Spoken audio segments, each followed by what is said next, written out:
दोस्तों, स्वागत है आपका हमारे चैनल स्टोरी कार्ट में। आज मैं सुना रही हूँ मुंशी प्रेमचंद जी की कहानी आभूषण। आभूषणों की निंदा करना हमारा उद्देश्य नहीं है। यद्यपि हमने किसी रूपहीना महिला को आभूषणों की सजावट से रूपवती होते नहीं देखा, तथापि हम यह भी मान लेते हैं कि रूप के लिए आभूषणों की उतनी ही जरूरत है जितनी घर के लिए दीपक की। किंतु शारीरिक शोभा के लिए हम तन को कितना मलिन, चित्त को कितना अशांत और आत्मा को कितना कलुषित बना लेते हैं, इसका हमें कदाचित ज्ञान ही नहीं होता। इस दीपक की ज्योति में आंखें धुंधली हो जाती हैं। यह चमक दमक कितनी ईर्ष्या, कितने द्वेष, कितनी प्रतिस्पर्धा और कितनी दुश्चिंता और कितनी दुराशा का कारण है, इसकी केवल कल्पना से ही रोंगटे खड़े हो जाते हैं। इन्हें भूषण नहीं, दूषण कहना अधिक उपयुक्त है। नहीं तो यह कब हो सकता था कि कोई नववधु पति के घर आने के तीसरे दिन अपने पति से कहती कि मेरे पिता ने तुम्हारे पल्ले बांधकर मुझे तो कुएं में ढकेल दिया है। शीतला आज अपने गांव के तालुकेदार कुंवर सुरेश सिंह की नवविवाहिता वधु को देखने गई थी। उसके सामने ही वह मंत्रमुग्ध सी हो गई। बहू के रूप लावण्य पर नहीं, बल्कि उसके आभूषणों की जगमगाहट पर उसकी टकटकी लगी रही, और वह जब से लौटकर आई थी उसकी छाती पर सांप लौट रहा था। अंत को जो ही उसका पति आया, वह उस पर बरस पड़ी और दिल में भरा हुआ गुब्बार पूर्वोक्त शब्दों में निकल पड़ा। शीतला के पति का नाम विमल सिंह था। उनके पुरखे किसी जमाने में इलाकेदार थे। इस गांव पर भी उन्हीं का 16वां आने अधिकार था, लेकिन अब इस घर की दशा हीन हो गई थी। सुरेश सिंह के पिता जमींदारी के काम में दक्ष थे। विमल सिंह का सब इलाका किसी न किसी प्रकार से उनके हाथ आ गया और विमल सिंह के पास सवारी का टट्टू भी नहीं बचा। दिन में भोजन भी 2 बार उसे मुश्किल से मिलता था। उधर सुरेश के पास हाथी, मोटर और कई घोड़े थे। 10-5 बाहर के आदमी नित्य द्वार पर पड़े रहते थे, पर इतनी विषमता होने पर भी दोनों में भाईचारा निभाया जाता था। शादी ब्याह में, मुंडन छेदन में परस्पर आना जाना होता रहता था। सुरेश विद्या प्रेमी थे। हिंदुस्तान में ऊंची शिक्षा समाप्त करके वह यूरोप चले गए और सब लोगों की शंकाओं के विपरीत वहां से आर्य सभ्यता के परम भक्त बनकर लौटे। वहां के जड़वाद, कृत्रिम भोगलिप्सा ने उनकी आंखें खोल दी। पहले वह घर वालों के बहुत जोर देने पर भी विवाह करने को राजी नहीं हुए थे। लड़की से पूर्व परिचय हुए बिना प्रणय नहीं कर सकते थे, पर यूरोप से लौटने पर उनके वैवाहिक विचारों में बहुत बड़ा परिवर्तन हो गया। उन्होंने उसी पहले की कन्या से बिना उसके आचार विचार जाने हुए विवाह कर लिया। अब वह विवाह को प्रेम का बंधन नहीं, धर्म का बंधन समझते थे।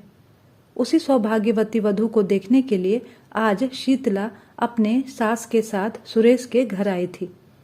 उसी के आभूषणों की छटा देखकर वह मर्माहत सी हो गई है। विमल ने व्यथित होकर कहा, तो माता पिता से कहा होता सुरेश से ब्याह कर देते, वही तुम्हें गहनों से लाद सकते हैं ना। शीतला, तो गाली क्यों देते हो? विमल, गाली नहीं देता, बात कहता हूं। तुम जैसी सुंदरी को उन्होंने नाहक मेरे साथ ब्याहा। शीतला, लजाते तो हो नहीं, उल्टे और ताने देते हो। विमल, भाग्य मेरे वश में नहीं है। इतना पढ़ा लिखा भी नहीं हूं कि कोई बड़ी नौकरी करके रुपए कमाऊं। शीतला, तो यह क्यों नहीं कहते कि प्रेम ही नहीं है? प्रेम हो तो कंचन बरसने लगे। विमल, तुम्हें गहनों से बहुत प्रेम है। शीतला, सभी को होता है, मुझे भी है। विमल, अपने को अभागिनी समझती हो? समझ हूं ही, समझना कैसा, नहीं तो क्या दूसरों को देखकर इस तरह तरसना पड़ता। विमल ने कहा, गहने बनवा दूं तो अपने को भाग्यवती समझने लगोगी। शीतला ने चिढ़कर कहा, तुम तो इस तरह पूछ रहे हो जैसे सुनार दरवाजे पर बैठा है। विमल, नहीं, सच कहता हूं, बनवा दूंगा। हाँ, कुछ दिन सब्र करना पड़ेगा। समर्थ पुरुषों को बात लग जाती है तो वे प्राण ले लेते हैं। सामर्थ्यहीन पुरुष अपनी ही जान पर खेल जाता है। विमल सिंह ने घर से निकल जाने की ठानी। निश्चय किया, या तो इसे गहनों से लाद ही दूंगा या फिर वैधव्य शोक से। या तो आभूषण ही पहनेगी या फिर सिंदूर को भी तरसेगी। दिन भर वह चिंता में डूबा रहा।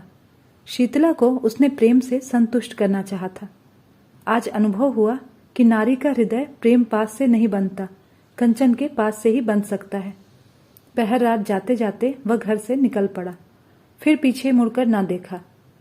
ज्ञान से जागे हुए विराग में चाहे मोह का संस्कार हो, पर नैराश्य से जागा हुआ विराग अचल होता है। प्रकाश में इधर की वस्तुओं को देखकर मन विचलित हो सकता है, पर अंधकार में कितना साहस है जो लीक से जौ भर भी न हट सके। विमल के पास विद्या न थी, कला कौशल भी न था। उसे केवल अपने कठिन परिश्रम और कठिन आत्म त्याग का ही आधार था। वह पहले कलकत्ते गया, वहां कुछ दिन तक एक सेठ की अगवानी करता रहा। वहां जो सुन पाया कि रंगून में मजदूरी अच्छी मिलती है, तो वह रंगून जा पहुंचा और बंदरगाह पर माल चढ़ाने और उतारने का काम करने लगा। कुछ तो कठिन श्रम और कुछ खाने पीने के असंयम और कुछ जलवायु की खराबी के कारण वह शीघ्र ही बीमार पड़ गया। शरीर दुर्बल हो गया, मुख की कांति जाती रही। फिर भी उससे ज्यादा मेहनती मजदूर बंदरगाह पर दूसरा न था। और मजदूर थे, पर यह मजदूर तपस्वी था। मन में जो कुछ ठान लिया था उसे पूरा करना उसके जीवन का एकमात्र उद्देश्य था। उसने घर को अपना कोई समाचार न भेजा। अपने मन से तर्क किया कि घर में मेरा है ही कौन जो गहनों के सामने मुझे कोई पूछता है। उसकी बुद्धि यह रहस्य समझने में असमर्थ थी कि आभूषणों की लालसा रहने पर भी प्रणय का पालन किया जा सकता है। और मजदूर प्रातःकाल सेरो मिठाई खाकर जलपान करते थे। दिन भर दम भरकर गांजे और चरस और तमाकू के दम लगाते थे। अवकाश पाते ही बाजार की सैर करते थे। कितनों को ही तो शराब का भी शौक था। पैसों के बदले रुपया कमाते थे और पैसों की तरह रुपया खर्च भी कर डालते थे। किसी की देह पर साबुत कपड़े न थे, पर विमल उन गिनती के 2-4 मजदूरों में न था जो संयम से रहते थे, जिनके जीवन का उद्देश्य खा पीकर मर जाने के सिवा कुछ और ही था। थोड़े ही दिनों में उसके पास थोड़ी सी संपत्ति हो गई। धन के साथ और मजदूरों पर दबाव भी बढ़ने लगा। यह प्रायः सभी जानते थे कि विमल जाति का कुलीन ठाकुर है। सब ठाकुर ही कहकर उसे पुकारते थे। संयम और आचार सम्मान सिद्धि के मंत्र हैं। विमल मजदूरों का नेता और महाजन हो गया। विमल को रंगून में काम करते हुए 3 वर्ष बीत चुके थे। संध्या हो गई थी। वह कई मजदूरों के साथ समुद्र के किनारे बैठा बातें कर रहा था। एक मजदूर ने कहा, यहाँ की सब स्त्रियां निठुर होती हैं। बेचारा झिंगुर 10 बरस से उसी बर्मी स्त्री के साथ रहता था। कोई अपनी ब्याही जोरू से भी इतना प्रेम न करता होगा। उस पर इतना विश्वास करता था कि जो कुछ कमाता सो उसके हाथ में रख देता था। 3 लड़के थे। अभी कल तक दोनों साथ साथ खाकर लेटे थे। न कोई लड़ाई, न कोई बातचीत। रात को औरत न जाने कहाँ चली गई, लड़कों को भी छोड़ गई। बेचारा झिंगुर रो रहा है। सबसे मुश्किल तो छोटे बच्चे की है, अभी कुल 6 महीने का है। कैसे जिएगा भगवान ही जाने। विमल सिंह ने गंभीर भाव से कहा, गहने बनवाता था कि नहीं? मजदूर ने कहा, रुपए पैसे तो औरत के ही हाथ में थे, गहने बनवाती तो उसका हाथ कौन पकड़ता? दूसरे मजदूर ने कहा, गहनों से तो लदी हुई थी, जिधर से निकल जाती थी छम छम की आवाज से कान भर जाते थे। विमल, जब गहने बनवाने पर भी निठुराई की तो यही कहना पड़ेगा कि यह जाति ही बेवफा होती है। इतने में एक आदमी आकर विमल सिंह से बोला, चौधरी, अभी भी मुझे एक सिपाही मिला था। वह तुम्हारा नाम, गांव और बाप का नाम पूछ रहा था। कोई बाबू सुरेश सिंह हैं? विमल ने सशंक होकर कहा, हाँ है तो, मेरे गांव के इलाकेदार और बिरादरी के भाई हैं। आदमी, उन्होंने थाने में कोई नोटिस छपवाया है कि जो विमल सिंह का पता लगवाएगा उसे 1000 रुपये का इनाम मिलेगा। विमल, तो तुमने सिपाही को सब ठीक ठीक बता दिया?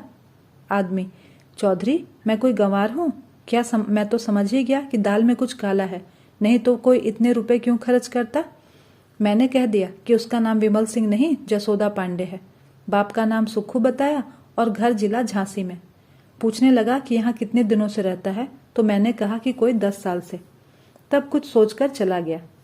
सुरेश बाबू से तुम्हारी कोई अदावत है क्या चौधरी? विमल, अदावत तो नहीं थी, मगर कौन जाने उनकी नीयत बिगड़ गई हो। मुझ पर कोई अपराध लगाकर मेरी जमीन शायद हथियाना चाहता हो। तुमने बड़ा अच्छा किया कि सिपाही को उड़न झाई बताई।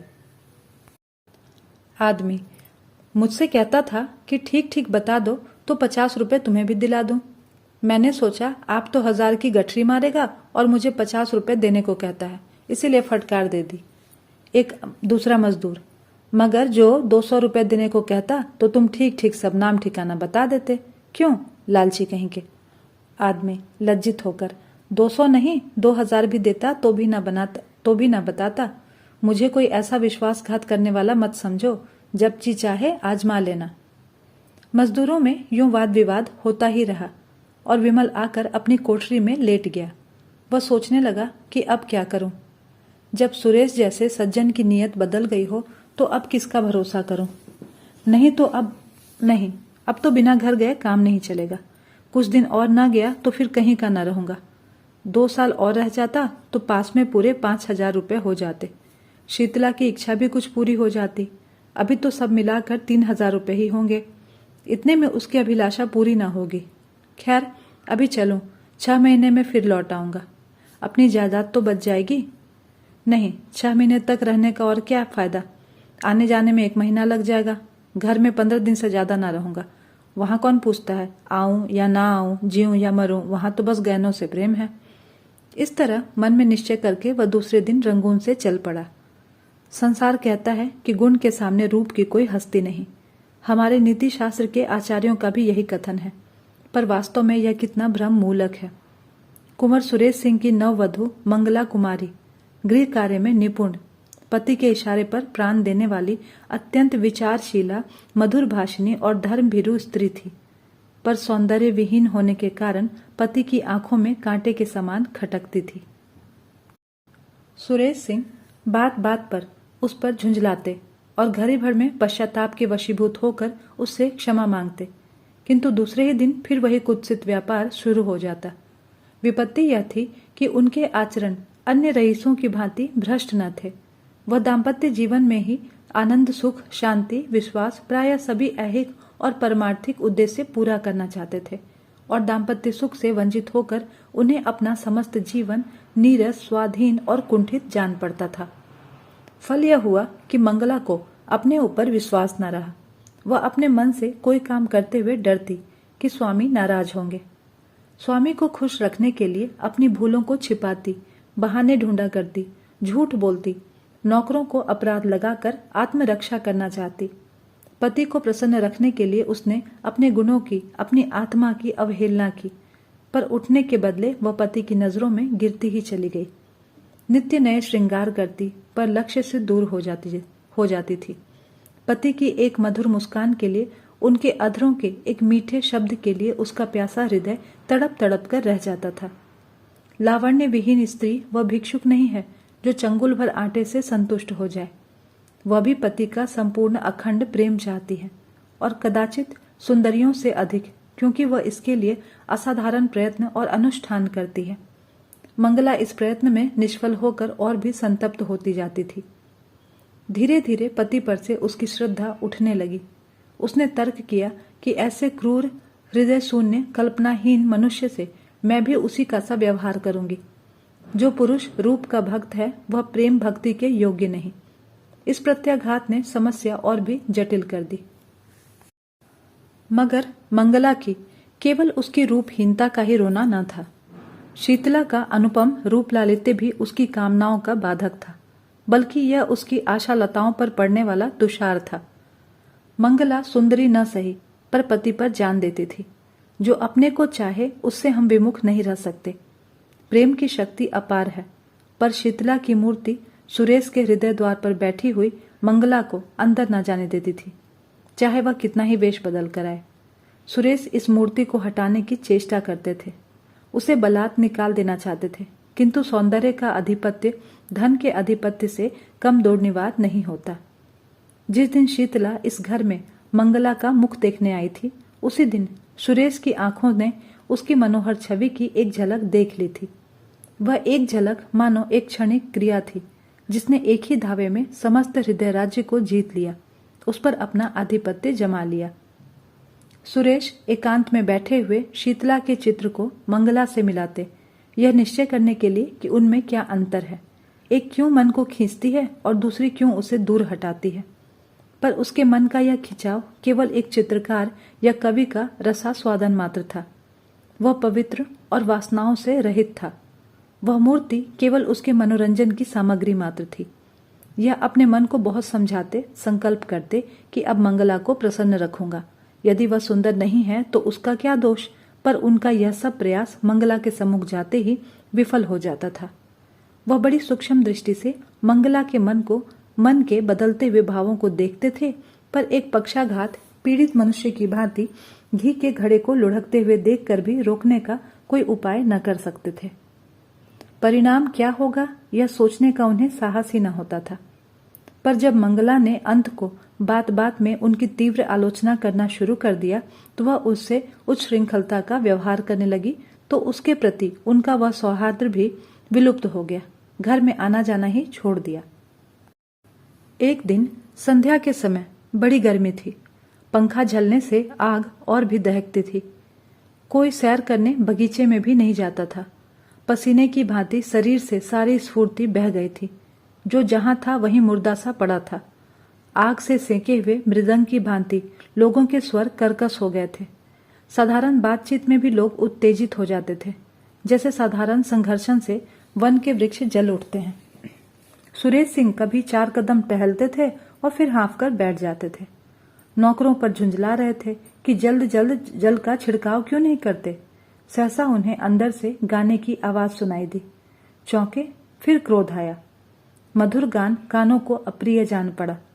यह क्या वक्त की शहनाई है, यह क्या बेवक्त की शहनाई है। यहाँ गर्मी के मारे दम निकल रहा है और इन सबको गाने की सूझी है। जरूर मंगला ने बुलाया होगा, और क्या। लोग नाहक ही कहते हैं कि स्त्रियों का जीवन का आधार प्रेम होता है। उसके जीवन का आधार वही भोजन, निद्रा, राग, रंग, आमोद और प्रमोद है जो समस्त प्राणियों का है। घंटे भर तो सुन चुका, यह गीत पता नहीं कब बंद होगा। सब व्यर्थ में गला फाड़ फाड़ कर चिल्ला रही हैं। अंत को उनसे रहा न गया। जनान खाने में आकर बोले, यह तुम लोगों ने क्या क्या कांव कांव मचा रखी है। यह गाने बजाने का कौन सा समय है। बाहर बैठना तक मुश्किल हो गया। सन्नाटा छा गया, जैसे शोरगुल मचाने वाले बालकों में मास्टर पहुंच जाए। सभी ने सिर झुका लिए और सिमट गईं। मंगला तुरंत उठकर सामने वाले कमरे में चली गई। पति को बुलाया और आहिस्ते से बोली, क्यों इतना बिगड़ रहे हो। मैं इस वक्त गाना नहीं सुनना चाहता। तुम्हें सुनाता ही कौन है। क्या मेरे कानों पर भी तुम्हारा अधिकार है। फजूल की बमचक। तुमसे मतलब। मैं अपने घर में यह कोलाहल ना मचने दूंगा। तो फिर क्या मेरा घर कहीं और है। सुरेश सिंह इसका उत्तर न देकर बोले, इन सब से कह दो कि फिर कभी आए। मंगला, इसलिए कि तुम्हें इनका आना अच्छा नहीं लगता। हाँ, इसलिए। तुम क्या सदा वही करते हो जो मुझे अच्छा लगे। तुम्हारे यहाँ मित्र आते हैं तो तुम्हारे भी हंसी ठट्टे की आवाज अंदर सुनाई देती है। मैं कभी कहती हूँ कि इन लोगों का आना बंद कर दो। तुम मेरे काम में क्यों दखल अंदाजी करते हो। सुरेश ने तेज होकर कहा, इसीलिए कि मैं इस घर का स्वामी हूँ। मंगला, तुम बाहर के स्वामी हो, यहाँ मेरा अधिकार है। सुरेश ने कहा, क्यों व्यर्थ की बकबक करती हो। मुझे चिढ़ाने से क्या मिलेगा। मंगला जरा देर चुपचाप खड़ी रही। वह पति के मनोगत भावों की मीमांसा कर रही थी। फिर बोली, अच्छी बात है। जब इस घर में मेरा कोई अधिकार नहीं तो मैं यहाँ नहीं रहूंगी। अब तक भ्रम में थी, आज तुमने वह भ्रम मिटा दिया। मेरा इस घर पर अधिकार कभी नहीं था। जिस स्त्री का पति के हृदय पर अधिकार नहीं तो उसका उसकी संपत्ति पर भी क्या अधिकार हो सकता है। सुरेश ने लज्जित होकर कहा, बात का बतंगड़ क्यों बनाती हो। मेरा मतलब वो नहीं था। कुछ का कुछ समझ गई। मंगला, मन की बात आदमी के मुंह से अनायास ही निकल जाती है। सावधान होकर हम अपने भावों को छिपा लेते हैं।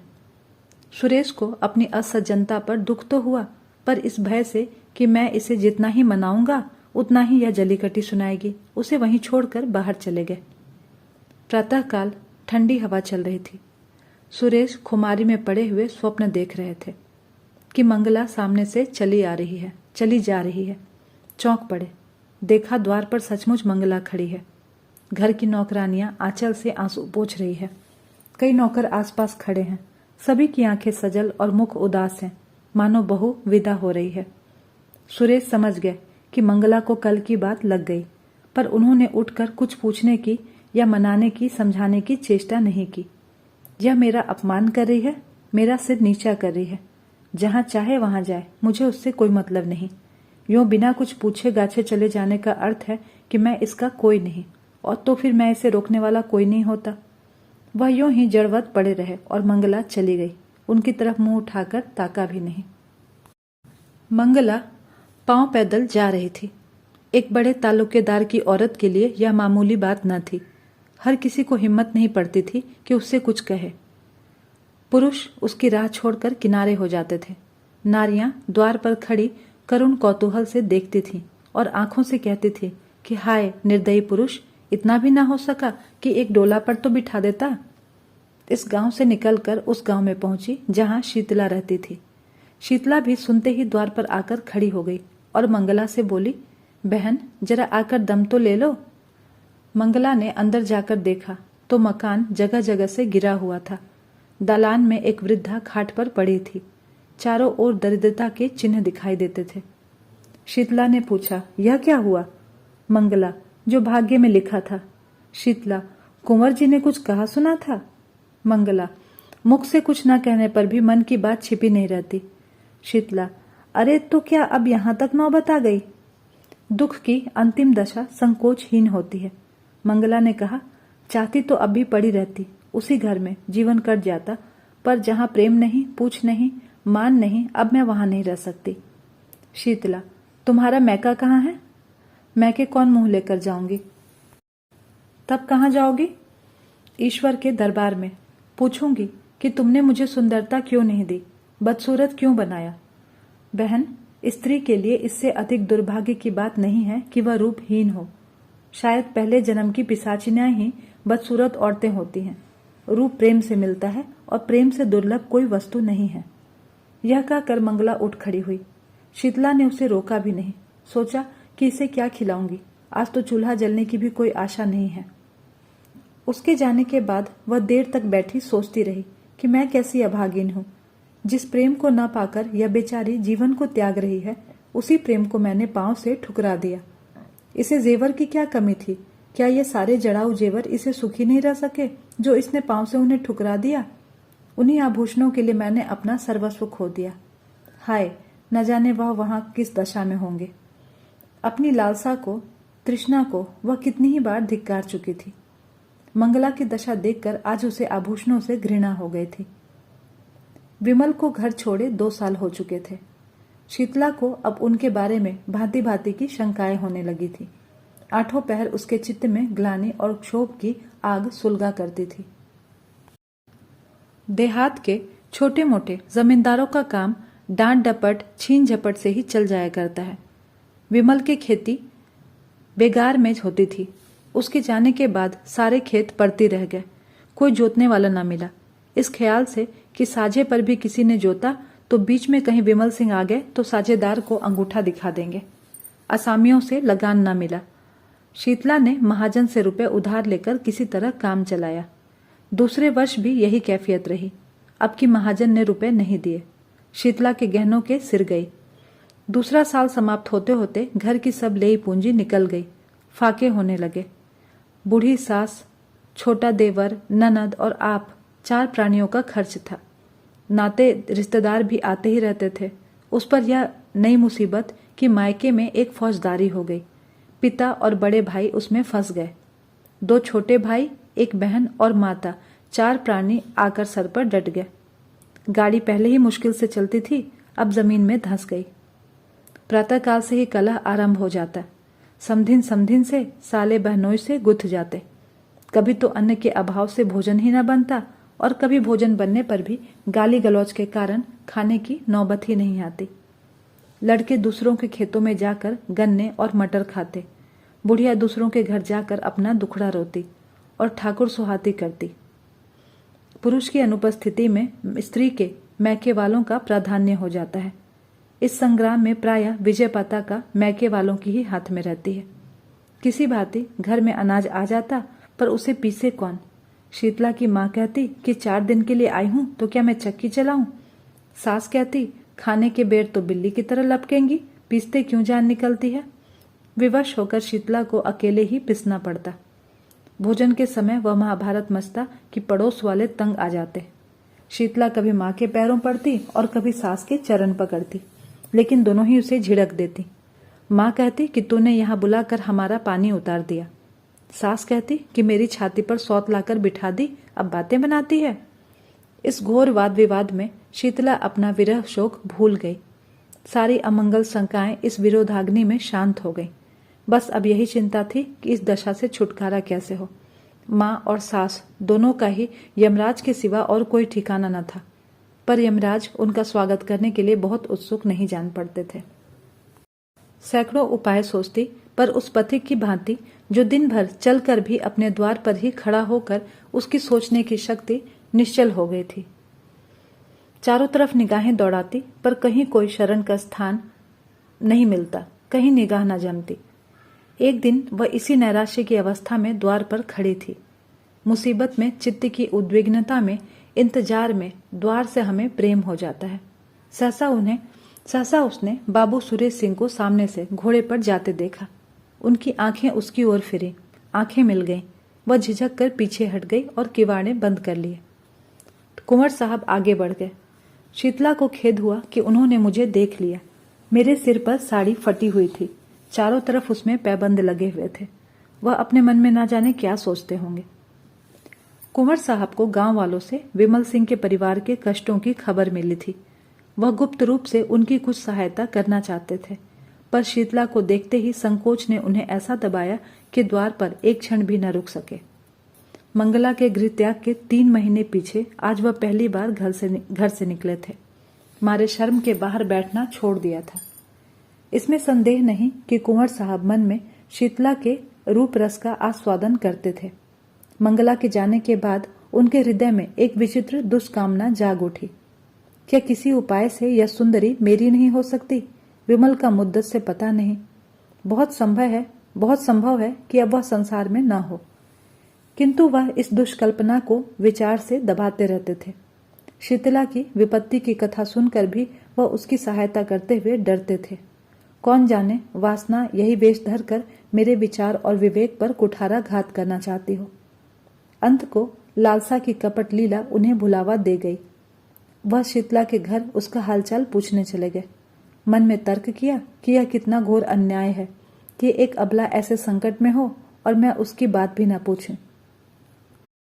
पर वहां से लौटे तो बुद्धि और विवेक की रस्सियां टूट गई थी और नौका मोह वासना के अपार सागर में डुबकियां खा रही थी। आह, यह मनोहर छवि, यह अनुपम सौंदर्य! एक क्षण में उन्मत्तों की भांति बकने लगे। यह प्राण और यह शरीर तेरी भेंट करता हूं। संसार हंसेगा, हंसे। महापाप है हो, कोई चिंता नहीं। इस स्वर्गीय आनंद से मैं अपने को वंचित नहीं रह सकता। वह मुझसे भाग नहीं सकती। इस हृदय को छाती से निकालकर उसके पैरों पर रख दूंगा। विमल मर गया, नहीं मरा तो अब मरेगा। पाप क्या है पता नहीं। कमल कितना कोमल, कितना प्रफुल्ल, कितना ललित है। क्या उसके अधरों? अकस्मात वह ठहर गए, ठिठक गए, जैसे कोई भूली हुई बात याद आ जाए। मनुष्य में बुद्धि के अंतर्गत एक अज्ञात बुद्धि होती है।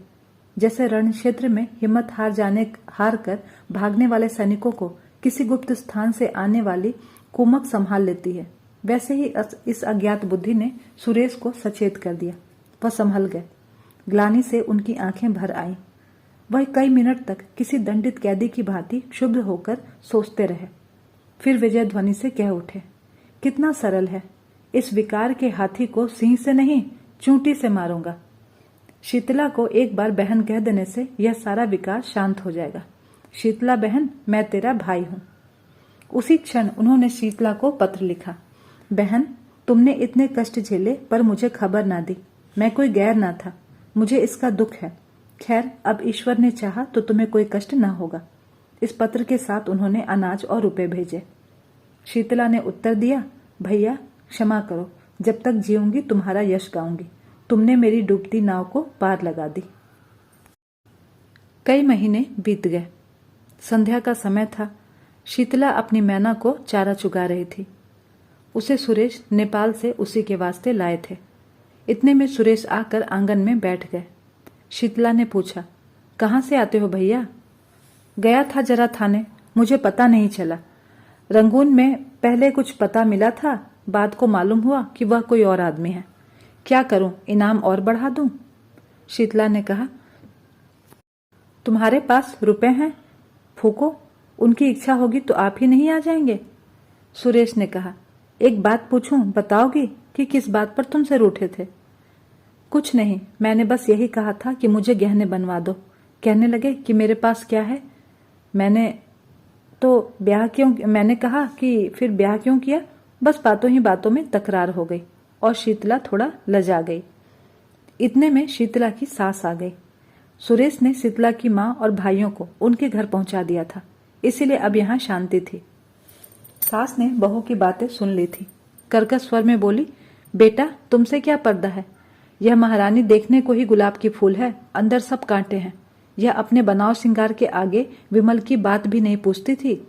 बेचारा इस पर जान देता था, पर इसका मुंह सीधा नहीं होता था। प्रेम तो इसे छू भी नहीं गया। अंत को उसे देश से निकाल कर ही इसने दम लिया। शीतला ने रुष्ट होकर कहा, क्या वही अनोखे धन कमाने घर से निकले हैं? देश विदेश तो जाना मर्दों का ही काम है।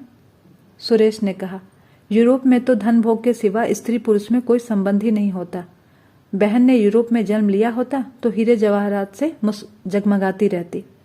शीतला, अब तुम ईश्वर से यही कहना कि सुंदरता देते हो तो यूरोप में जन्म दो। शीतला ने व्यथित होकर कहा, जिनके भाग्य में लिखा है वे यहीं सोने से लदी हुई हैं। मेरी भांति सभी के कर्म थोड़े ही फूट गए हैं। सुरेश सिंह को ऐसा जान पड़ा कि शीतला की मुख कांति मलिन हो गई है। पति वियोग में भी गहनों के लिए इतनी लालायित है। बोला, अच्छा मैं तुम्हें गहने बनवा दूंगा।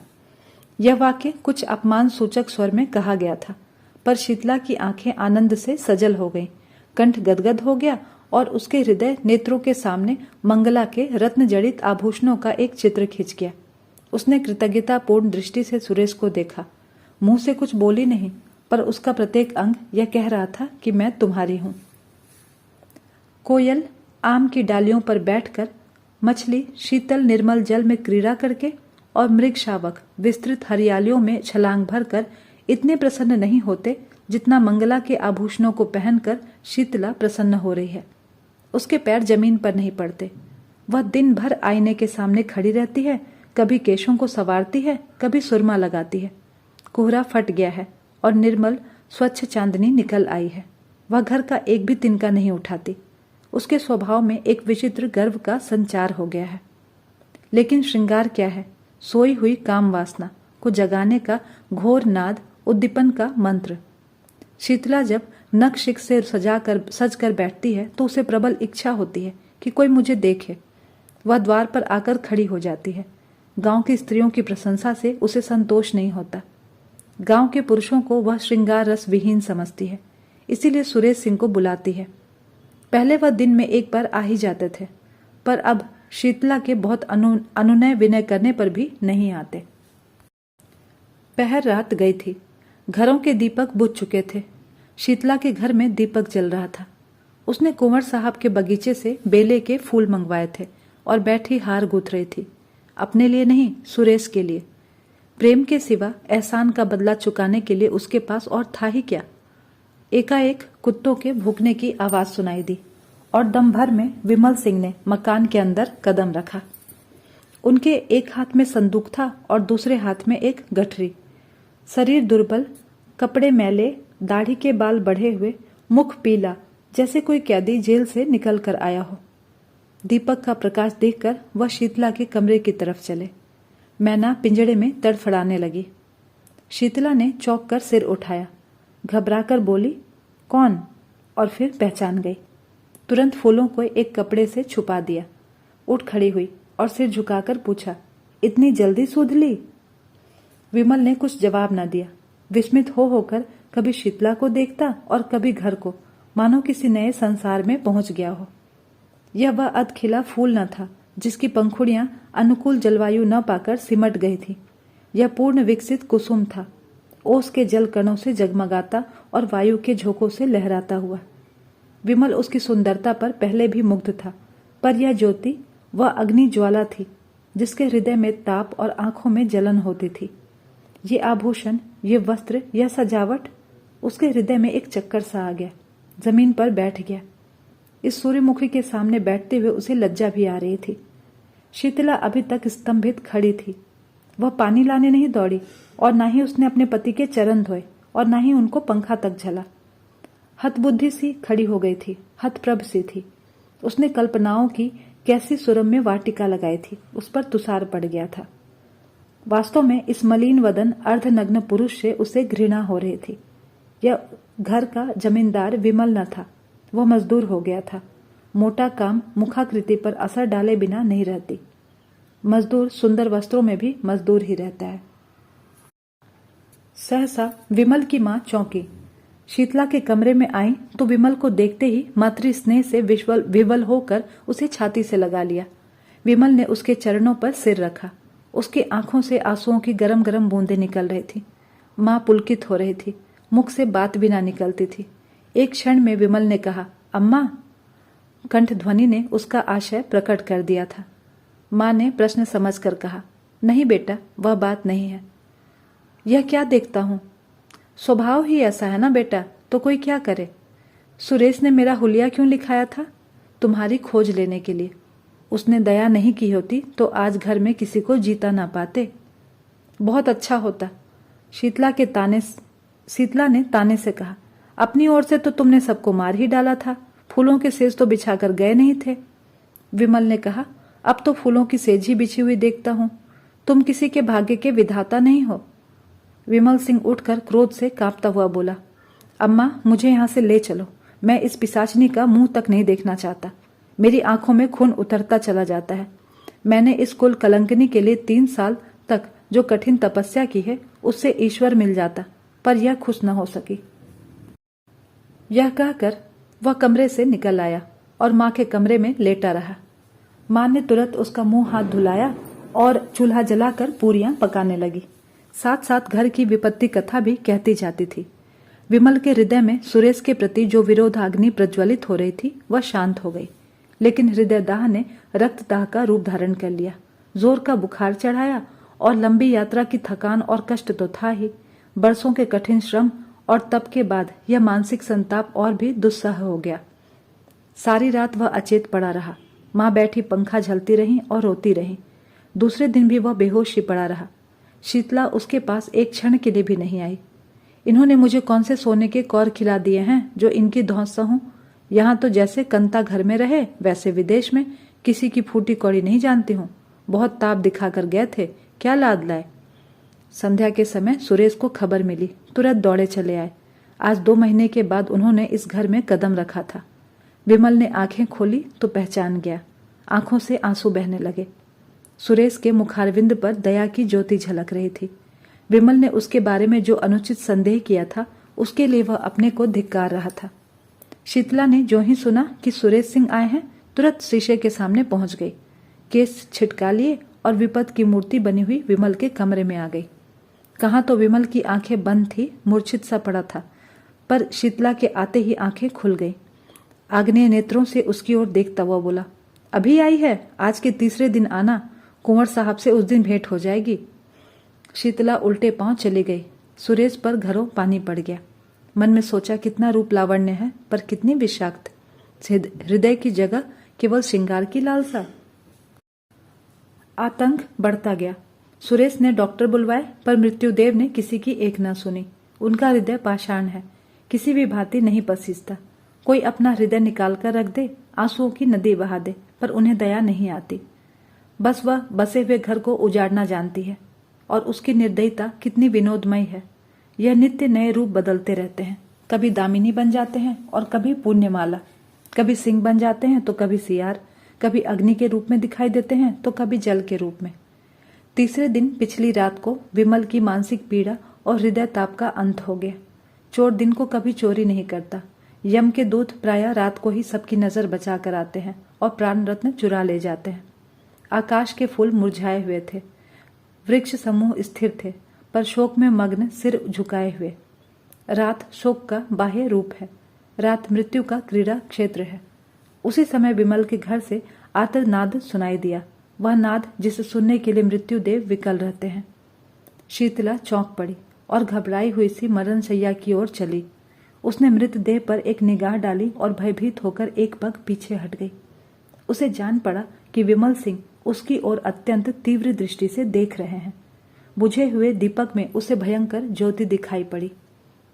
वह मारे डर के वहां ठहर न सकी। द्वार से निकल ही रही थी कि सुरेश सिंह से भेंट हो गई। कातर स्वर में बोली, मुझे यहाँ डर लगता है।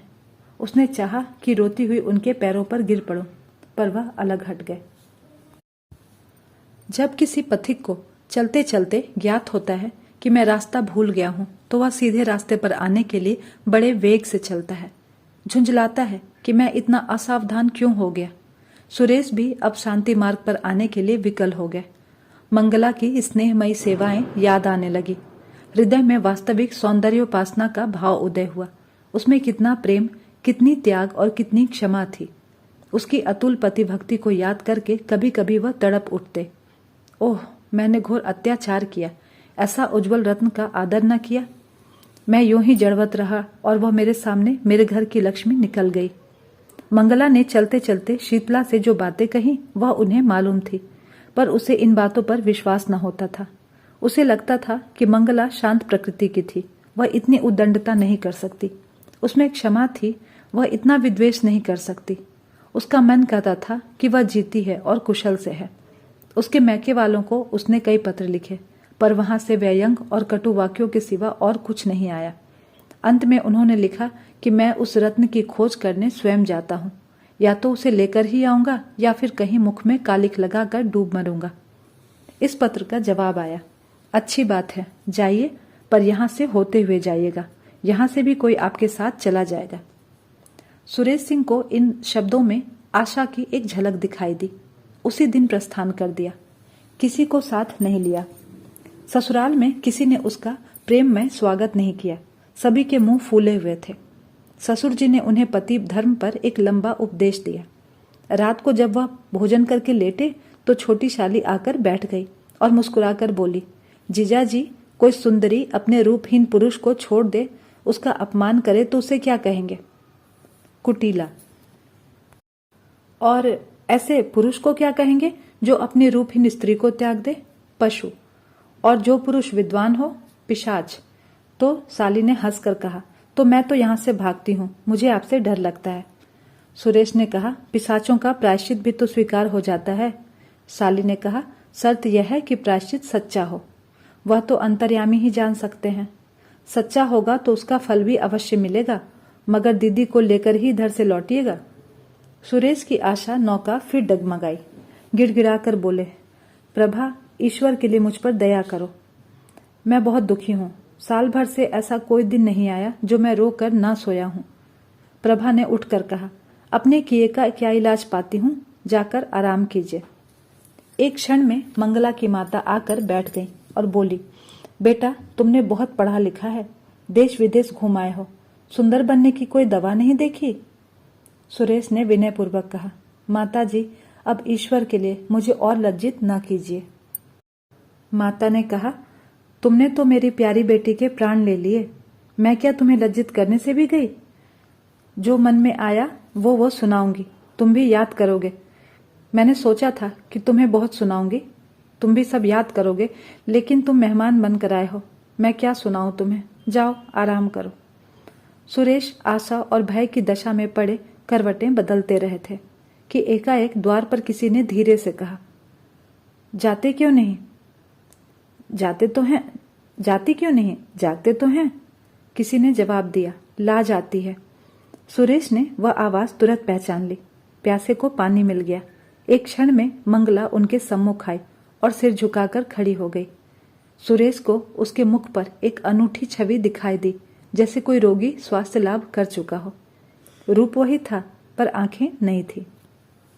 तो दोस्तों, ये थी मुंशी प्रेमचंद जी की कहानी आभूषण। आशा करती हूँ कि आपको ये कहानी जरूर पसंद आई होगी। धन्यवाद।